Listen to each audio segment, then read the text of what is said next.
आम आदमी, आम जनता की आकांक्षाओं का और उनकी उम्मीदों का प्रतिनिधित्व करने वाली आम आदमी पार्टी की त्रिमूर्ति आज इस मंच पर विराजमान है।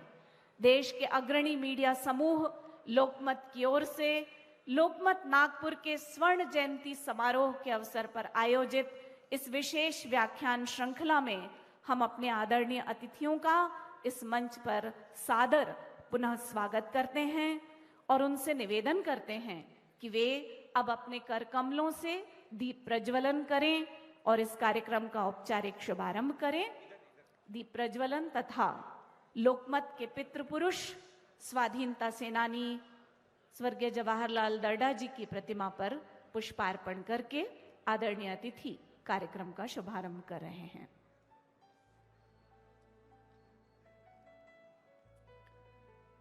स्वर्ण जयंती के अवसर पर इस दीप प्रज्वलन में हमारे सभी पाठकों और देश की तमाम जनता सभी के लिए हार्दिक शुभकामनाएं और प्रार्थनाएं शामिल हैं।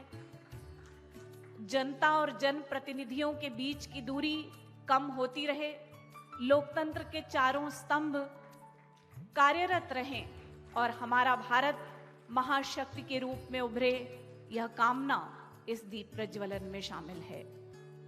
ये एक बहुत बड़ा मिशन है जिसमें देश के हर नागरिक को अपनी भूमिका निभानी है। लोकमत अपनी भूमिका निभाने को सदैव कटिबद्ध रहा है और देश के हर वर्ग की आवाज बन के उभरा है। राष्ट्रीय हित के हर अभियान में लोकमत ने सदैव अग्रणी होकर महत्वपूर्ण भूमिका निभाई है, चाहे वो रक्तदान हो या स्वच्छता अभियान, बात युवाओं की हो या महिलाओं की, खिलाड़ियों की हो या कलाकारों और साहित्यकारों की, सभी की आवाज बुलंद करने वाला मीडिया ग्रुप है लोकमत। लोकमत के इस मंच पर अब हम आदरणीय अतिथियों का स्वागत करना चाहेंगे और उनका सम्मान करना चाहेंगे। मैं निवेदन करती हूं लोकमत समूह के चेयरमैन श्री विजय दर्डा जी, जो कि पूर्व राज्यसभा सांसद भी हैं, वे कृपया सर्वप्रथम स्वागत करें आज के इस कार्यक्रम के मुख्य अतिथि एवं वक्ता, खास इरादों वाले आम आदमी, दिल्ली के माननीय मुख्यमंत्री और आम आदमी पार्टी के राष्ट्रीय संयोजक श्रीमान अरविंद केजरीवाल जी का। बापू के सेवाग्राम आश्रम में निर्मित सूतमाला, पुष्पगुच्छ और स्वर्ण जयंती का विशेष सम्मान चिन्ह देकर इस मंच पर हार्दिक स्वागत है माननीय श्रीमान अरविंद केजरीवाल जी का। श्री विजय दर्डा जी स्वागत करेंगे। आज के इस कार्यक्रम के विशिष्ट अतिथि एवं वक्ता, कलाकार का दिल और राजनेता का दिमाग रखने वाले पंजाब के मुख्यमंत्री श्रीमान भगवंत सिंह मान जी का।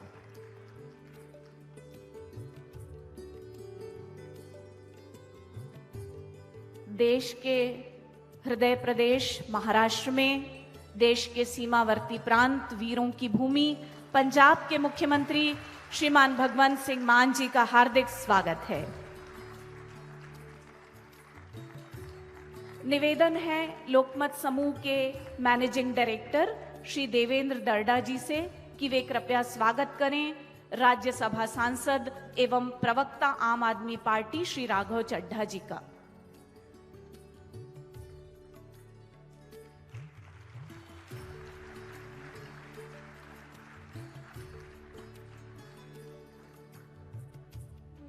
सुदर्शन व्यक्तित्व के स्वामी एवं बुलंद आवाज के धनी श्री राघव चड्ढा जी, आपका लोकमत के मंच पर सभी नागपुर वासियों की ओर से हार्दिक स्वागत। अतिथियों के औपचारिक स्वागत के बाद आइए अब हम एक यात्रा पर नजर डालें। वो यात्रा जो एक समाचार पत्र से शुरू होकर देश के अग्रणी मीडिया समूह बनने की यात्रा है। वो यात्रा जिसमें लोकमत की पहुंच महाराष्ट्र से दिल्ली तक हो चुकी है और अब आप सबकी शुभकामनाओं के साथ पंजाब तक भी होगी। तो चलिए हम लोकमत की अब तक की यात्रा पर एक एवी देखते हैं। एवी please. Started in the independence era, Shri Jawaharlal Darda, a freedom fighter, is the founder of the current Lokmat Media Group. Rooted in nationalism, the name Lokmat was given by none other than great freedom fighter Lokmanya Bal Gangadhar Tilak.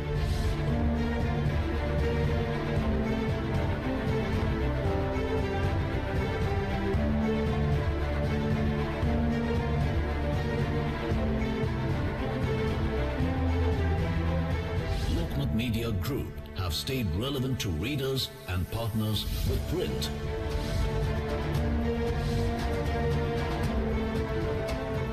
television,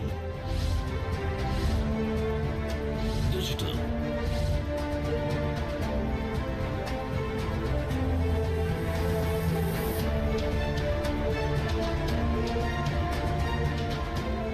an experiential marketing division for solutions and IPs, which has created Lokmat Maharashtrian of the Year. फार मानतो की मला एवढा मान दिला आणि इतकी इज्जत दिली. Lokmat Parliamentary Awards, Lokmat Maharashtra's Most Stylish,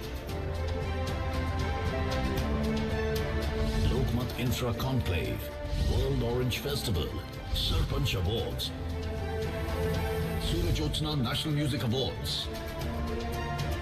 The major achievement of the group is its flagship newspaper, Lokmat Marathi Daily, which has been Maharashtra's #1 newspaper since 3 decades. The industry has made this leadership credible, and Lokmat is not only the #1 in Maharashtra, but also the #1 in Pune and the #1 Marathi Daily in India.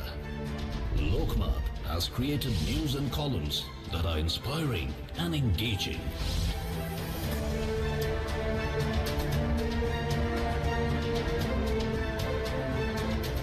Across 12 editions and with over 3,000 reporters and 57 hyperlocal editions, Lokmat stays connected with readers and their issues.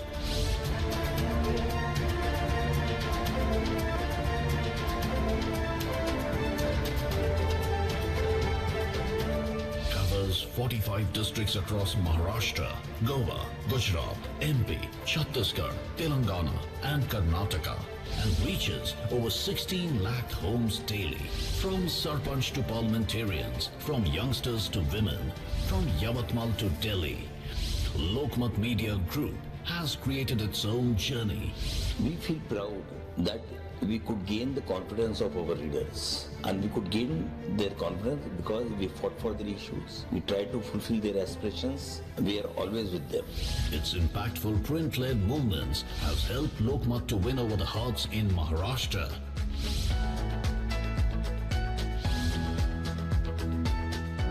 हम सब मिलकर महाराष्ट्र को जल समृद्ध बना सकते हैं. Lokmat's popular program of inculcating reading amongst the children in Maharashtra has helped it to stay connected with the largest school program called Sanskarache Moti, connecting with 3 million students across a period of 6 months, year after year. Not only that, at the end of the program, about 40 children get a rare chance of meeting parliamentarians or the president or PMO in Delhi. Through our impactful initiatives, we strive to empower across various segments of Maharashtra. प्रत्येक सखीच्या सुप्त कलागुणांना वाव सखी मंच देते आणि त्यांचा आत्मविश्वास वाढवण्यासाठी अशासारखे सुद्धा प्रोग्राम इथे घेतले जातात. हर लड़के को धाकड़ होने की जरूरत है.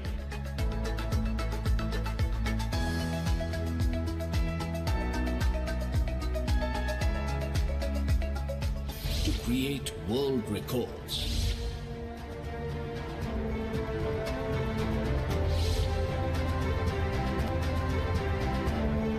To conserve, Lokmat has set up green printing press with the best world-class technology and infrastructure. Lokmat Group successfully commissioned the 2.4 megawatt solar power across 10 plants in Maharashtra. Solar installations are called Lokmat Green Energy Parks.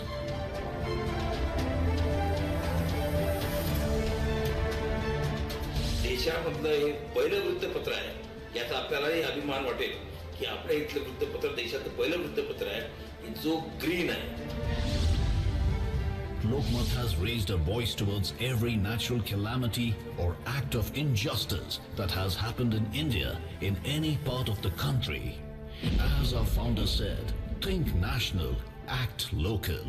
We believe in it, and that helps us stay rooted and yet move along.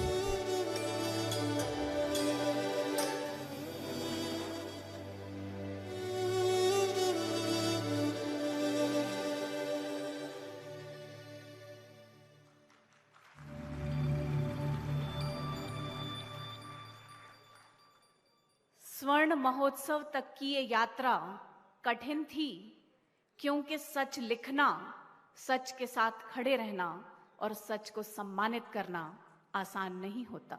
मगर समंदर में उतर जाते हैं जो हैं तैरने वाले, किनारे पर भी डरते हैं तमाशा देखने वाले. यकीनन झूठ की बस्ती कहीं आबाद है, लेकिन बहुत से लोग जिंदा हैं अभी सच बोलने वाले.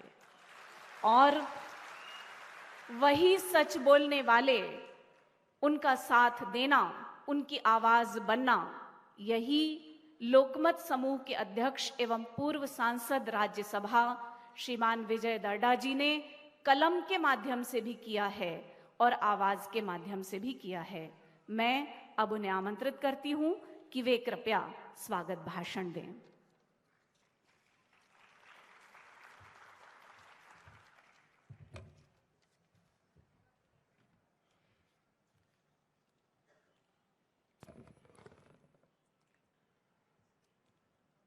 लोकमत पत्र समूह के मातृ संस्करण लोकमत के स्वर्ण जयंती महोत्सव पर पधारे हुए हमारे सारे सम्माननीय मेहमान, मगर मैं उनका स्वागत करने के पहले, आज मातृ दिवस है और मैं यहाँ पर उपस्थित तमाम भाई और बहनों की माताओं को पहले मैं नमन करता हूँ, वंदन करता हूँ. और उन्हीं के कारण आज हम भारत माता को वंदन बनाने के काबिल बने हैं. जय हिंद. हमारे खास आग्रह पर लोकमत के मातृ संस्करण नागपुर के स्वर्ण जयंती महोत्सव पर पधारे हुए इस राष्ट्र के एक लाडले सुपुत्र तथा आम पार्टी के संस्थापक, दिल्ली के मुख्यमंत्री माननीय श्री अरविंद केजरीवाल जी, जिनको सारा देश जानता है क्योंकि आज के ज़माने में हंसना और हंसाना बड़ा कठिन काम हो गया है. मगर ऐसे जीवन के अंदर अगर कोई किसी को हंसा पाता है, उसका दर्द मिटा पाता है, तो वो महान व्यक्ति होता है, ऐसा मैं मानता हूँ. और वो पंजाब के लाडले सुपुत्र अरविंद केजरीवाल जी के विचारों को आगे बढ़ाने वाले पंजाब के मुख्यमंत्री आदरणीय श्री भगवंत मान जी,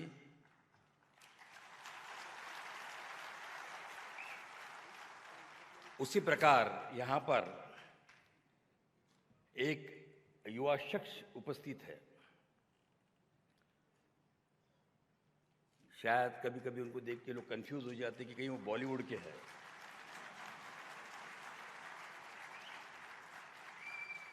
पार्लियामेंट राज्यसभा के सबसे युवा सांसद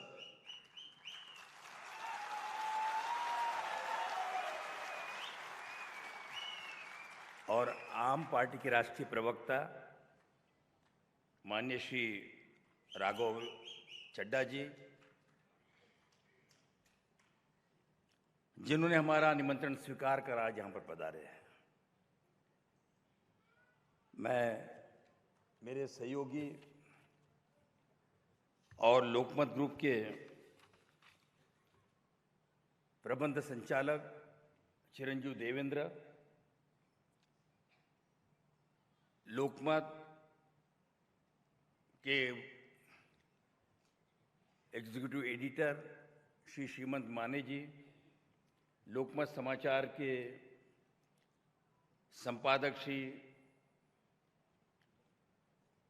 विकास मिश्रा जी और लोकमत टाइम्स के एडिटर और कोऑर्डिनेटर श्री एन.के. नायक जी,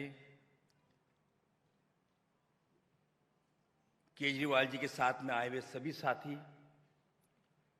और आप यहाँ पर सब उपस्थित भाइयों बहनों और मेरे मीडिया के मित्रों, लोकमत की यात्रा के बारे में अधिक बताने की आवश्यकता नहीं। भी आपने एबीपी देखी है कि 100 साल के पहले ये एक मशाल हमारे पूर्वजों ने जलाई थी इस देश को स्वतंत्रता मिलाने के लिए। अखबार चलता गया, बंद होता गया। जब हिंदुस्तान आजाद हुआ तो उसके बाद में निरंतर साप्ताहिक के रूप में, बाद में अर्ध साप्ताहिक के रूप में, यानी कि वीकली और बाई वीकली के रूप में यवतमाल से निकलता था। लोकमान्य तिलक जी और गांधी जी का आशीर्वाद था। नागपुर से 1971 में लोकमत का प्रारंभ हुआ और आज हम लोग स्वर्ण जयंती मना रहे हैं आप सब पाठकों के आशीर्वाद से।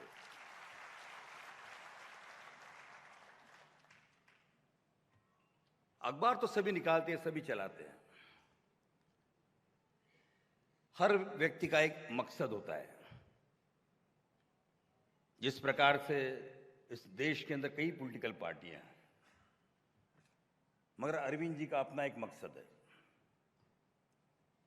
उसी प्रकार लोकमत का भी एक मकसद है। केवल खबरें देना, खबरों को लोगों तक पहुंचाना, ये केवल उसका मकसद नहीं है।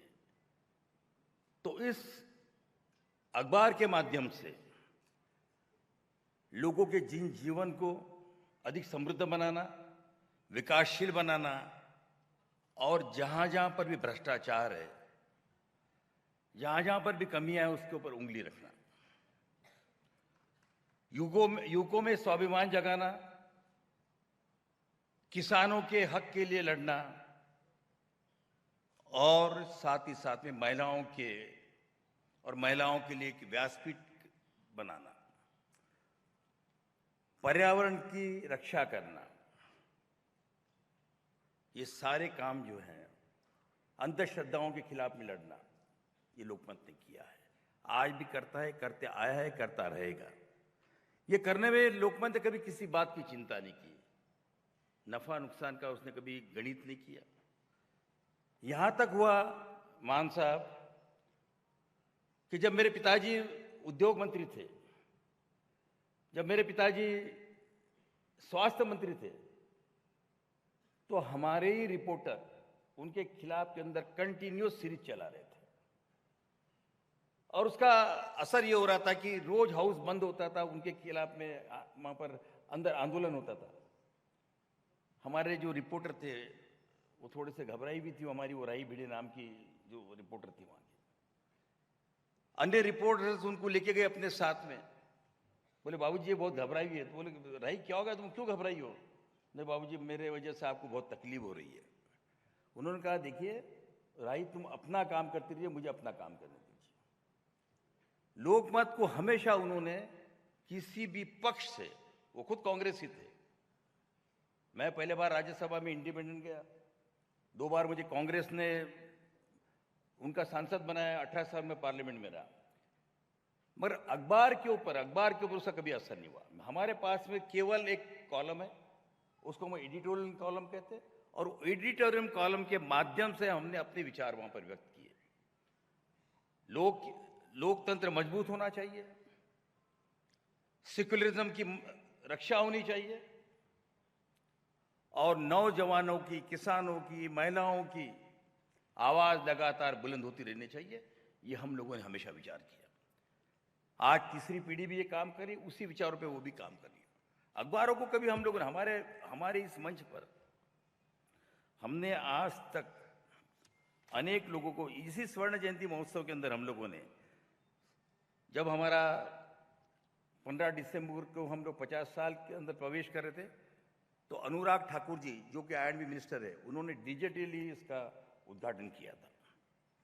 तो हमने इसी मंच पे सर यहीं से सांप्रदायिक सौंदर्य के संदर्भ में इंटर रिलीजियस कॉन्फ्रेंस हमने यहाँ पर किया, और उस इंटर रिलीजियस कॉन्फ्रेंस में हमने श्री श्री रविशंकर जी को यहाँ पर निमंत्रित किया। एक ही समय उसी मंच के ऊपर स्वामी रामदेव जी यहाँ पर थे, जैन आचार्य लोकेश मुनि जी यहाँ पर थे, स्वामी नारायण संस्थान के, जिनको अक्षरधाम जैसे टेम्पल के नाम से हम लोग जानते हैं, और जब ये अबू धाबी में टेम्पल बनाने जा रहे हैं, वो ब्रह्म विहारी दास स्वामी जी यहाँ पर थे। कार्डिन ओसवाल्ड ग्रेसियर जो क्रिश्चियन धर्मगुरु है, वो उस मंच पर थे। हाजी सैयद सलमान चिश्ती जी जो अजमेर शरीफ के दरगाह के प्रमुख है, वो यहाँ पर हाजिर थे। प्रहलाद वामन पै जी भी यहाँ पर थे, और साथ ही साथ में लद्दाख बौद्ध के भिक्खु संघ सेना जी भी यहाँ पर थे। उनके सामने ये सांप्रदायिक सौंदर्य के बारे में चर्चा हुई, बहुत अच्छी खुलकर चर्चा हुई। साथ ही साथ में हमने इसी मंच के ऊपर राष्ट्रीय स्वयं संघ के संचालक माननीय श्री डॉक्टर मोहन भागवत जी को भी बुलाया था। उनके भी विचार हम लोगों ने साझा किए। हिंदुत्व और राष्ट्रीय एकात्मत्व पर यहां पर चर्चा हुई। अखबार का काम ही है कि सबके विचार सुनना चाहिए, सबके विचार समझना चाहिए, और उसके बाद में लोगों के पास अपनी राय को व्यक्त करना चाहिए।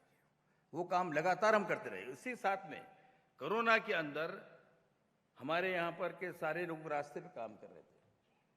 मैंने एक बार माननीय मुख्यमंत्री जी दिल्ली केजरीवाल जी को रात को फोन किया कि कृपा करके कहीं तो भी एक बेड दिलवा दीजिए, ऑक्सीजन दिलवा दीजिए। उन्होंने तत्काल मदद की, मगर उसके बावजूद भी हम हमारे वो हेल्थ करस्पॉन्डेंट को नहीं बचा सके। बहुत कम छोटी उम्र का था, दो छोटी छोटी उसकी बच्चियां थी, उसकी कोरोना में डेथ हो गई। वहां पर हमारे लोग सिपाही की तरह लड़ रहे थे। जिस प्रकार से सिपाही अपनी रक्षा करते बॉर्डर्स की, उस प्रकार से हमारे लोग काम कर रहे थे। हमने लोकमत परिवार के करीब करीब 174 लोगों को खोया है, मगर हम डगमगाए नहीं। आज 3000 करस्पॉन्डेंट का हमारा जो परिवार है, वो लगातार अपना काम करते रहा है।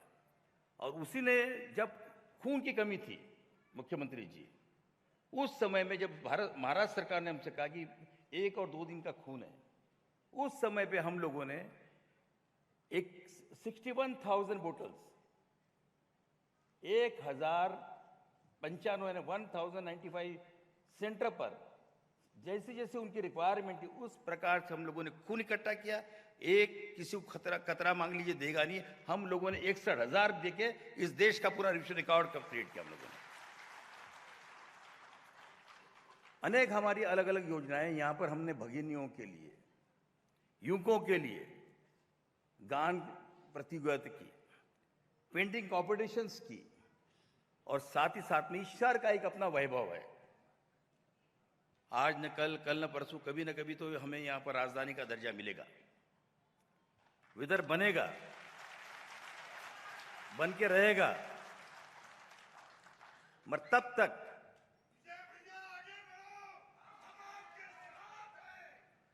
मगर तब तक हम लोगों ने नागपुर की शान के अंदर एक स्लोगन स्पर्धा की थी, और वो जो स्लोगन स्पर्धा थी, जिनको ये पहला पारितोषिक मिला है 1 लाख रुपए के, वो एक इसी विदर्भ की एक महिला है, छोटे गांव की, जो आपके हस्ते आज उनको हम लोग नवाजने वाले हैं।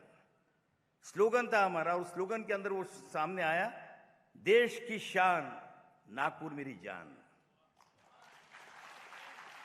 देश की शान नागपुर मेरी जान, ये स्लोगन होगा। इसके बाद में हर किसी के मुंह पे वो आवाज होगा, देश की शान नागपुर मेरी जान। उसी तरह से हम लोगों ने एक एंथम भी बनाया नागपुर शहर के लिए। और वो जो एंथम है वो मशहूर गीतकार प्रशांत इंगोले, जिन्होंने बाजीराव मस्तानी के गाने लिखे, जिन्होंने मेरी कौम के गाने लिखे, जिन्होंने 83 के गाने लिखे, ऐसे सुपरहिट गाने लिखने वाले प्रशांत इंगोले ने नागपुर शहर के लिए थीम सॉन्ग बनाया है। उसको शंकर महादेवन ने गाया है और उसका कंपोज किया है अजिंक्य सोनटक्के ने, वो भी विदर के सुपुत्र है। बहुत जल्दी हम लोग वो भी आपकी सेवा में हाजिर करेंगे। अब मैं 2 विचार मेरे सामने रखना चाहूँगा केजरीवाल जी को आमंत्रण देने के पहले या उसके पहले भी, कि मेरे मन में हमेशा एक विचार आता रहा है, किस राष्ट्र के अंदर एक जमाना था जब एक पार्टी का राज था, धीरे धीरे कई पार्टियां और पार्टियों में तब्दील होता चला गया। और ये हमारे यहाँ ही नहीं हुआ, पूरे विश्व में हुआ है। जो आज़ादी के अंदर लड़ाई लड़ती है वो पार्टी, वो हमेशा 3-4 साल 3-4 टर्म तक वो काम करती है, उसके बाद में अनेक पार्टियां उसके अंदर काम करती है। मगर लोकतंत्र में पार्टियों की भूमिका को लेकर पिछले 75 साल से कभी भी खुलकर बात नहीं हुई है। क्या एक राजनीतिक दल का एकमात्र ध्येय यही हो सकता है कि सत्ता को प्राप्ति करना, या फिर समाज और व्यवस्था में बदलाव लाना? ये प्रश्न हर नवयुवक के मन में आता है। क्या राजनीतिक दल किस कीमत पर इस राष्ट्र को संवारता है? क्या प्रदेश या देश का राज करने के लिए राजनीतिक दलों को सत्ता चाहिए, या लोक कल्याण व्यवस्था में सुधार लाने के लिए सत्ता मिलनी चाहिए? जी हाँ, बिना सत्ता के संभव भी नहीं है, क्योंकि अगर किसी भी प्रकार का बदलाव लाना होगा तो निश्चित रूप से एक राज का स्थापित होना जरूरी है। जैसा कि मैं आज भगवान मान साहब से बात कर रहा था, मैं उनसे पूछ रहा था कि आपके सामने एजेंडा क्या है अभी? बोले मेरे सामने सबसे पहला एजेंडा ये है कि जो ड्रग के गिरफ्त में आए हुए सारा पंजाब उसको बाहर निकालना,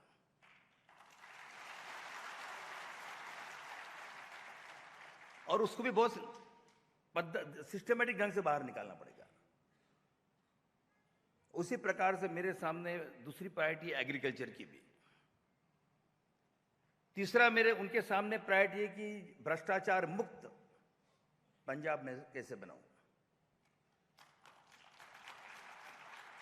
जिन लोगों ने जिस कारणों से हमें वहां पर सत्ता सौंपी है, उनके विश्वास को मैं कैसे पात्र हूं, ये सारे वो बता रहे थे कि मेरे सामने प्रायोरिटीज है और उस ढंग से मैं काम कर रहा हूं। क्या केवल सुधार लाकर ही या सुधार लाने के लिए सत्ता आवश्यक है? तो कल किसी ने मेरे सामने ये भी एक सवाल खड़ा किया कि क्या देश में सती प्रथा को खत्म करने के लिए, या बाल विवाह को रोकने के लिए, या सूचना के अधिकार को पाने के लिए, या लोकपाल कानून जैसे ये आंदोलन के माध्यम से ये आए, या महिलाओं के सुरक्षा के लिए निर्भया कांड, ये सब ठीक है। ये करने के लिए भी, उसको इंप्लीमेंट करने के लिए एक मजबूत सरकार होनी चाहिए, और जो इसको इंप्लीमेंट कर सके, तो उसके सत्ता की आवश्यकता है। समाज में 60% लोग आज भी ऐसे हैं जो सरकार ने दिए भोजन के ऊपर निर्भर है। ये चित्र भी अच्छा नहीं है। आज ऐसे 8% करीब लोग हैं कि जो काम के लिए, तो सरकार अपना काम करेगी, मगर सरकार के साथ साथ में हमें भी ऐसा वातावरण बनाना पड़ेगा, ऐसी योजनाएं बनानी पड़ेगी जिससे वो खुद स्वयंभूत हो, वे खुद सेल्फ इंडिपेंडेंट हो। और मुझे विश्वास है कि इन सब बातों का भी यहाँ पर चर्चा होगी, और उस चर्चा में से कुछ हमें मार्गदर्शन भी आप लोगों का होगा। अंत में मैं यही कहना चाहूँगा कि केजरीवाल जी, आप एक उम्मीद हो।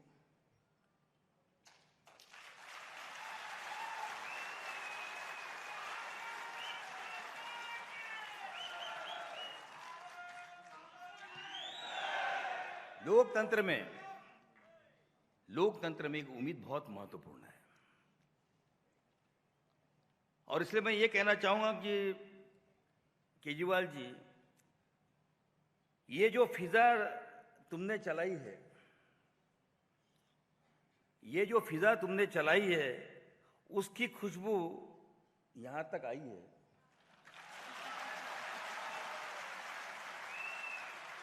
आपकी सल्तनत को मैं क्या नाम दूं? आपने गरीबों की कुटियों में एक महक लाई है। इसी के साथ में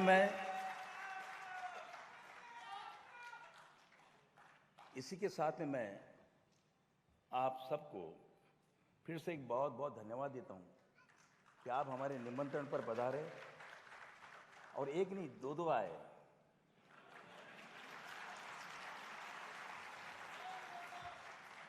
मैं आपका आभारी हूं और ईश्वर से प्रार्थना करता हूं कि इस राष्ट्र के लिए आप स्वस्थ रहे, प्रसन्न रहे, मस्त रहे और आयुष्मान हो।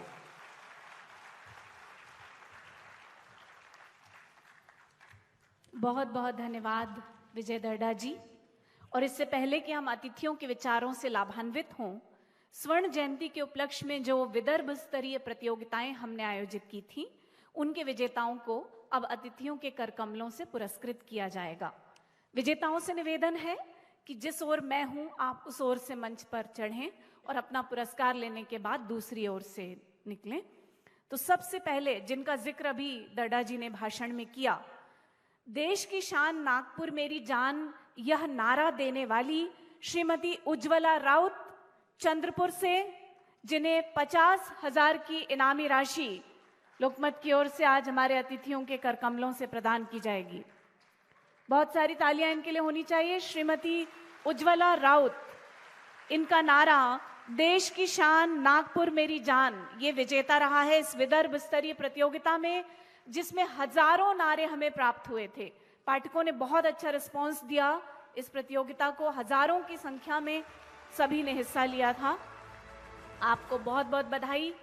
इसी तरह आपकी रचनात्मकता बढ़ती रहे, ये शुभकामना लोकमत की ओर से। इसके बाद अगली प्रतियोगिता के विजेता, ये भी विदर्भ स्तरीय पुरस्कार ये प्रतियोगिता थी, रंगोली प्रतियोगिता। अभूतपूर्व रिस्पांस हमें मिला। इसमें प्रथम हैं बुल्ढाना की प्रज्ञा टवलारे, 21,000 रुपए की इनामी राशि और साथ ही एक ट्रॉफी।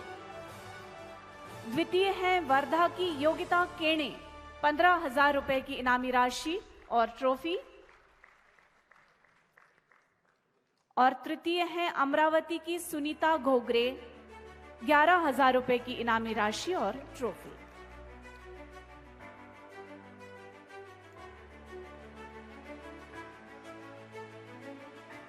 योगिता केणे, सुनीता घोगरे।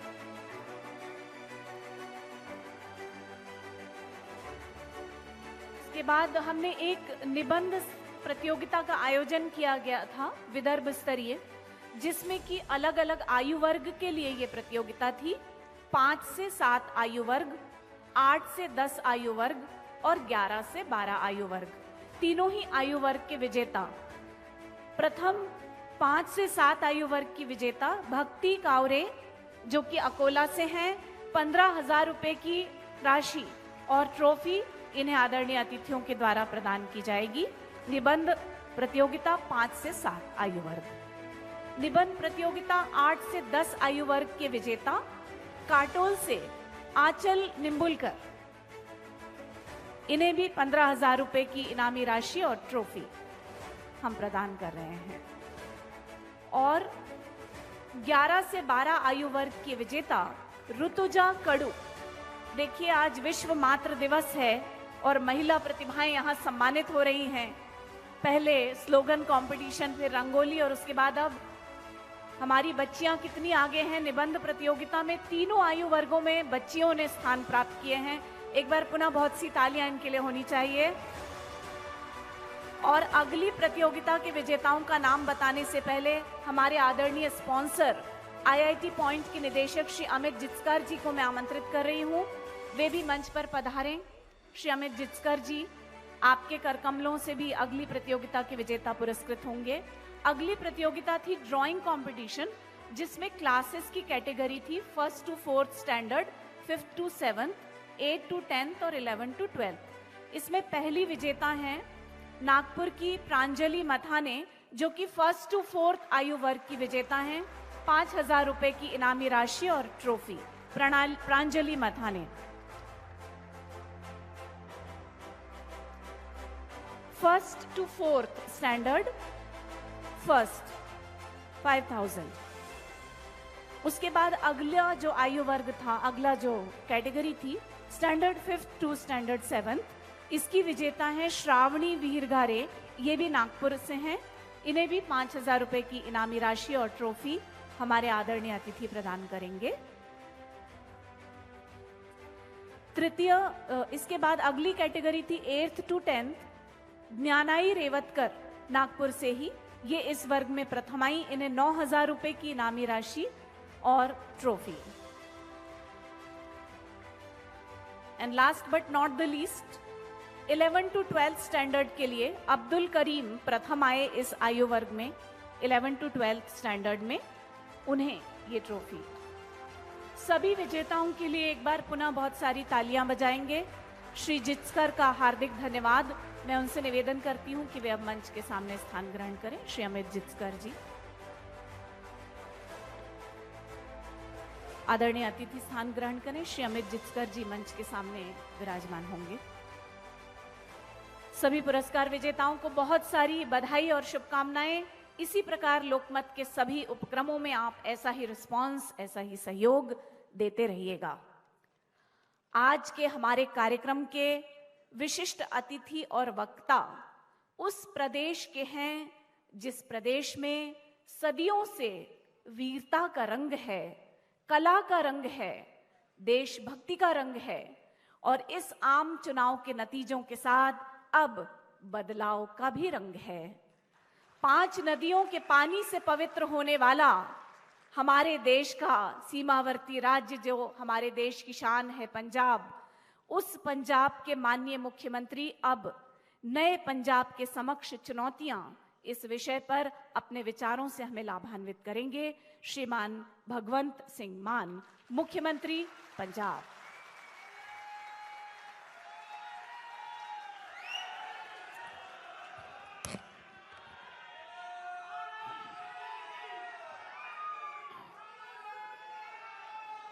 बहुत बहुत मेहरबानी। लोकमत मीडिया ग्रुप दे इस स्वर्ण जयंती अवसर पर माननीय चेयरमैन साहब विजय धारदा जी, उनका सारा स्टाफ, अलग अलग एडिटर साहबान, जितने भी लोकमत को जिन्होंने सच में ही लोकमत बनाया, कर्मचारी साहबान, और देश में एक नई किस्म का राजनीतिक लोकमत बनाने वाले क्रांतिकारी मुख्यमंत्री दिल्ली नेशनल कन्वीनर अरविंद केजरीवाल जी,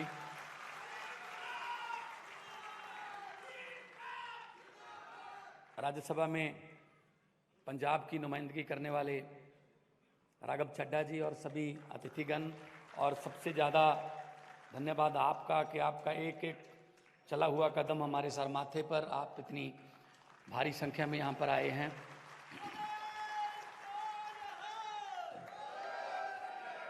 सारिਆਂ ਨੂੰ मेरे ਵੱਲੋਂ नमस्कार, सत श्री अकाल और वाहिगुरू जी का खालसा, वाहिगुरू जी की फतेह। मीडिया को चौथा पिलर माना जाता है। जैसा कि चेयरमैन साहब जब बोल रहे थे कि उनका अखबार जो उन्हीं के पिताजी जो उस समय मंत्री थे, उनकी मंत्रालय की कमियां बताता था। असल में मैं ये समझता हूं कि जो अच्छा दोस्त वही है जो कमियां बताए। तारीफ करने वाले बहुत मिल जाएंगे। दोस्त का मतलब इस लफ्ज में ही छुपा हुआ है। एक डैश लगा दीजिए बस, 2 डैश सत्य, 2 सच्चाइयां, 2 सत्य। अगर एक तरफ से सत्य है, एक तरफ से झूठ है, ज्यादा देर नहीं चलेगा। तो सत्य वही है जो बताया जाए। अकबर ने बीरबल से पूछा कि बीरबल, सच और झूठ में क्या फर्क होता है, क्या अंतर होता है? बीरबल ने कहा, जी जितना कान और आंखों में होता है। तो अकबर ने कहा, ये क्या, मैं समझा नहीं। तो बीरबल ने कहा, जी जो कानों से सुनते हैं वो झूठ है, जो आंखों से देखते हैं वो सच है। आजकल जगह जगह पे नफरत के बीज बोए जाते हैं तो इंटरनेट बंद करना पड़ता है, क्योंकि र्यूमर फैलते हैं। वो कानों से सुनते हैं, हम आंखों से नहीं देखते। अफवाहें कानों से फैलती हैं, आंखों से नहीं फैलती। तो अखबारों का ये काम, मीडिया का ये काम है कि वो लोगों को आगाह करे कि ये हो रहा है। वरना आजकल देखते हैं, एक टीवी चैनल ने 15 मिनट का एक शो है, 24 घंटे का चैनल है, 15 मिनट का शो शुरू कर रखा है पॉजिटिव खबरें। इसका मतलब 23 घंटे 45 मिनट वो नेगेटिव खबरें देते हैं। खबरों में पॉजिटिविटी नेगेटिविटी नहीं होनी चाहिए। खबर तो खबर है। तो 5-6 राज्यों में लोकमत फैला हुआ है। और यहां रही पंजाब की बात, बहुत बड़ा मैंडेट, बहुत बड़ा फतवा पंजाबियों ने आम आदमी पार्टी को दिया। इतिहास में इससे पहले ऐसा हुआ नहीं। जब इतना बड़ा मैंडेट आता है, फतवा आता है, तो हौसला तो बढ़ता ही है, लेकिन जिम्मेदारी भी डबल ट्रिपल हो जाती है। क्योंकि मैं इस बात के लिए खुशकिस्मत हूं कि हमारे नेशनल कन्वीनर के पास इससे भी बड़े फतवे को संभालने का तजर्बा है। 70 में से 67 आउट ऑफ 70 इससे भी बड़ा फतवा उन्होंने संभाला और लगातार आगे बढ़ते जा रहे हैं। तो पंजाब की सबसे बड़ी चुनौती और देश की सबसे बड़ी चुनौती लगभग सेम है। करप्शन हमारी देश की बहुत बड़ी समस्या है। हमने आते ही एक एंटी करप्शन हेल्पलाइन जारी कर दी कि अगर सरकारी ऑफिस में या कहीं पे भी सरकारी अधिकारी आपसे पैसे मांगे कि ये फॉर्म तभी भरा जाएगा, पहले इतने पैसे दो, तो मना मत करना। अपनी जेब में से इधर की जेब में से पैसे निकाल के दे देना, इधर वाली जेब से मोबाइल निकाल के एक वीडियो बना लेना और हमें भेज देना। आप यकीन मानो अब सरकारी अधिकारियों ने अपने दफ्तरों के सामने लिखा हुआ है कि यहां पर रिश्वत देना पाप है। हमने पाप को पहचाना और पाप को पुण्य में बदल दिया। लोग कहते हैं जी ये तो बहुत बड़ा काम हो गया हमारा। तो मैं ये नहीं कहता 100% बंद हो गया, ताना बाना अभी 70 साल का उलझा हुआ है, कर लेंगे। हमने पंजाब के पैसे को लूटने वालों को पहचानना शुरू किया। हमारे यहां एक एक्ट बनाया था। एक्ट बनाने वालों ने अपने ही पक्ष में, एक बार आप एमएलए बन गए, अगली बार नहीं बने तो आपको 75,000 रुपये पेंशन मिलेगी। आप 2 बार बन गए, तीसरी बार नहीं बने तो 50,000 और ऐड हो जाएगी। आप 4 बार बन गए, 5वीं बार नहीं बने तो 50,000 आपकी पेंशन बढ़ती जाएगी। 7-8 बार जीते हुए हैं। हैरानी की बात यह है विजय जी कि बहुत से एमएलए ऐसे हैं पंजाब में जिनको हारने में फायदा है,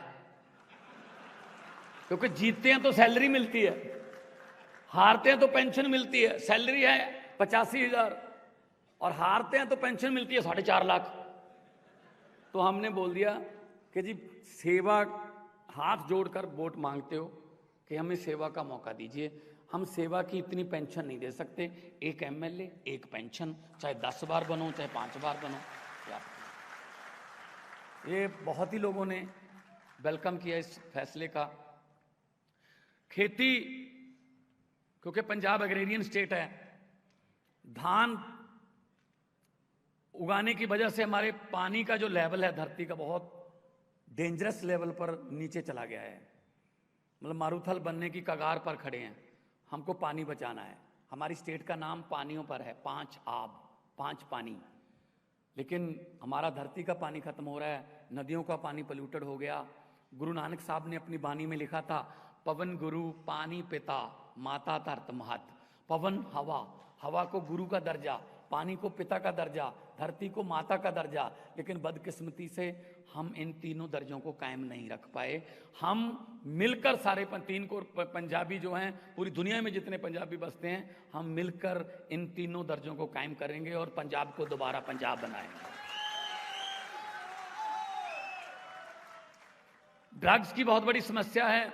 हमारे युवा जो हैं वो बहुत बड़ी संख्या में ड्रग्स में चले गए। असल में उनका कसूर नहीं मानता मैं, असल में बेरोजगारी है। अगर उनको काम मिले तो वो नहीं जाएंगे ड्रग्स की तरफ।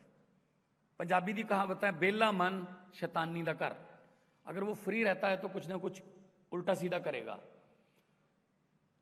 अब हमारे यहाँ ट्रेंड है, या तो बाहर चले जाओ आईलेट्स करके, जब विदेश में पेरेंट्स भी कहते हैं बेटा चला जाए यहाँ से, वरना तो ड्रग्स में ना चला जाए।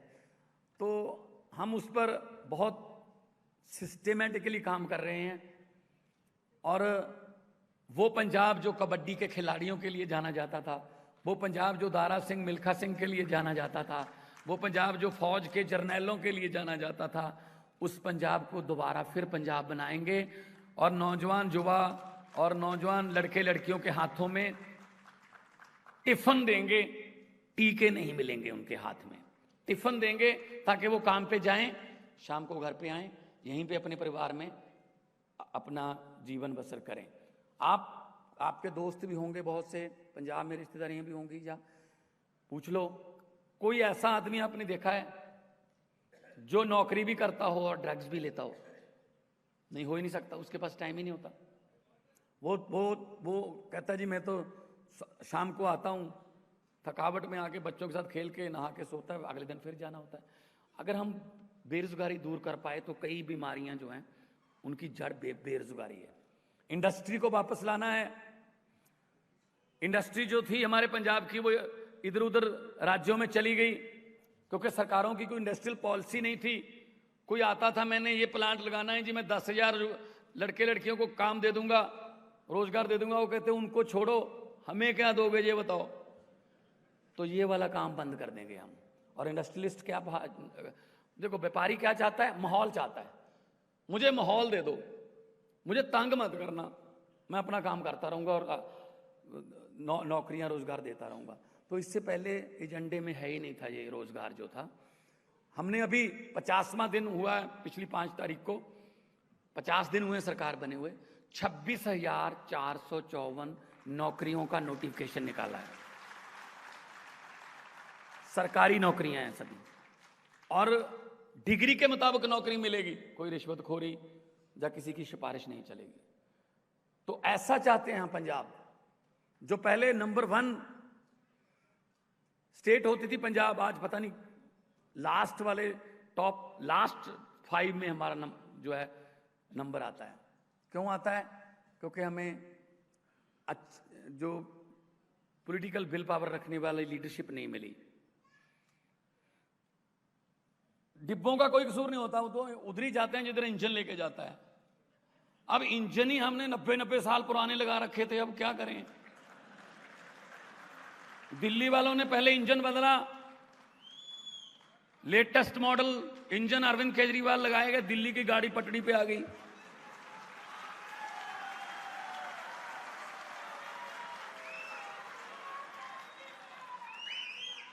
अब पंजाब वालों ने इंजन बदल लिया और डिब्बे भी हम तो 92 में दिए हैं साथ में। तो पंजाब की गाड़ी भी तरक्की की पटरी पर जल्दी आपको नजर आने लगेगी। प्रॉब्लम ये नहीं है कि हमें किसने लूटा। अंग्रेजों ने 200 साल लूटा, जम के लूटा, लेकिन आज अंग्रेज शर्मिंदा होंगे शायद कि हमने 200 साल में उतना काम नहीं किया जितना ये वाले 2 साल में कर देते हैं। अपनों ने लूटा। लोहे और सोने की दुकान आमने सामने थी बाजार में। एक दिन सोने ने लोहे से कहा कि भाई हथौड़ा तुझे भी पड़ता है, हथौड़ा मेरे भी पड़ता है, तू ज्यादा शोर नहीं करता, आधे बाजार में तेरी आवाज आती है। हथौड़ा, सोना बोला हथौड़ा मेरे भी पड़, तो हथौड़ा मेरे पे भी चलता है, कभी मेरी आवाज दुकान से बाहर सुनिए। तो लोहे ने कहा बिल्कुल सही बात है, हथौड़ा तेरे पे भी चलता है, हथौड़ा मेरे पे भी चलता है, तो तेरी आवाज कम आती है क्योंकि हथौड़ा तेरे लिए, लोहे का हथौड़ा तेरे लिए बेगाना है। बेगानों को काम ही पीटना है, बेगाने तो पीटेंगे, दुख देंगे, कष्ट देंगे, लेकिन मेरा दर्द इसलिए ज़्यादा है कि मुझे मेरे अपने पीटते हैं। लोहे का ही हथौड़ा है और लोहे को ही पीटता है। तो हमें दर्द इस बात का है, हमें अपने लूट रहे हैं हम। बेगानों का तो काम ही ये था ना, लूटने ही आए थे, अब अपने लूट रहे हैं। ये दर्द है बहुत बड़ा, देश की जनता का दर्द है। तो हम अपने देश के लिए कुछ भी करना पड़े करेंगे। हम मेरा भारत महान सिर्फ ट्रकों के पीछे लिखकर नहीं बना सकते, उसके लिए हमें इकट्ठे होके सबको एफर्ट्स करने होंगे। स्पोर्ट्स में और डिजिटल टेक्नोलॉजी में लेटेस्ट, अब तो खुल गई, पूरी दुनिया खुल गई है, अब तो कोई प्रॉब्लम नहीं है। तो भारत देश जो है, कई बार सुनते हैं टीवी पर कि छोटी छोटी बातों से दंगे होते हैं, एक दूसरे को लड़ाया जाता है। जब ये कानून आया था सीए वाला, तो मैंने पार्लियामेंट में बोला था, मुझे स्पीकर साहबा ने कहा सिर्फ 1 मिनट मिलेगा। मैंने कहा जी मैं सिर्फ 40 घंटे चाहता हूँ। कहते बोलो फिर। मैंने कहा मैं तो यही कहना चाहता हूँ कि कौम को कबीलों में मत बांटिए, लंबे सफ़र को मीलों में मत बांटिए। एक बहता दरिया है मेरा भारत देश, इसको नदियों और झीलों में मत बांटिए। तो एक दरिया की तरह इस देश को चलाएंगे, और दरिया अपना रास्ता खुद बनाता है, दरिया को कोई रोका नहीं जा सकता। और जो करप्शन भ्रष्टाचार करने वाले हैं उनसे मैं यही बात कहूँगा कि जितने मर्जी इकट्ठे कर लो, पैसे हीरे मोती, जितने मर्जी इकट्ठे कर लो, पैसे हीरे मोती, मगर ख्याल इतना रहे कफन पे जेब नहीं होती। बहुत बहुत धन्यवाद, बहुत बहुत मेहरबानी। देश के लिए सब कुछ करेंगे। और मैं फिर एक बार आपका धन्यवाद करता हूँ, आपने इतने प्यार से और मेरा मान सम्मान बढ़ाया, मैं आपका बहुत बहुत आभारी हूँ। बहुत बहुत मेहरबानी। जय हिंद, नमस्कार, सत श्री अकाल। बहुत सारी तालियां एक बार फिर से होनी चाहिए श्री भगवंत मान जी के लिए। ये भाषण नहीं था।